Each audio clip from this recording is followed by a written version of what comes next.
Football stakeholders in Kilifi County believe the standards of the game have improved in the region. FKF Kilifi County Chairman Dickson Angore says plans are in place to improve football infrastructure in order to help nurture talents.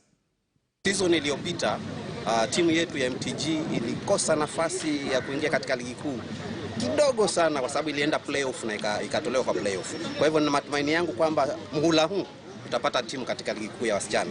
Na upande wa wavulana pia tuna timu katika ligi kuu ligi ya daraja la kwanza ya wavulana na inafanya vizuri. Kwa hivyo tuna matumaini kwamba katika eneo letu mpira utaendelea kukua. Timu zetu nyingi ni za mitaa, hazina watu ambao wamezishikilia zaidi, lakini tunashukuru kwa sababu wapenzi wa soka wamekuja pamoja sasa na kuangalia kwamba timu zetu zinajimudu hata ingawaje hazina sponsorship. Jambo lingine ambalo tumefanya kama washikadau wa huu mchezo wa mpira, ukiangalia tunaboresha viwanja kama Alaskan, tunajaribu kuweka pamoja washikadau tofauti tuhakikishe kwamba tunaweka vizuri. Ukiangalia kiwanja cha Alaskan ni vile tu ya kwamba kwa sababu ya hali ya ukame ni jua, lakini tumeanza kuweka mipangilio ya kuweka pipes tuone kwamba tunaweka maji na hali ya mchezo irudi vizuri kama enzi zile za kitambo katika mji huu wa Malindi na kwa Kilifi kwa pamoja.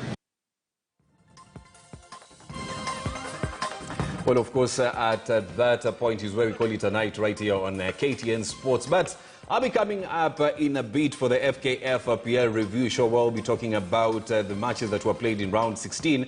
And they just announced Rambe Stars squad for the Africa Cup of Nations qualifier.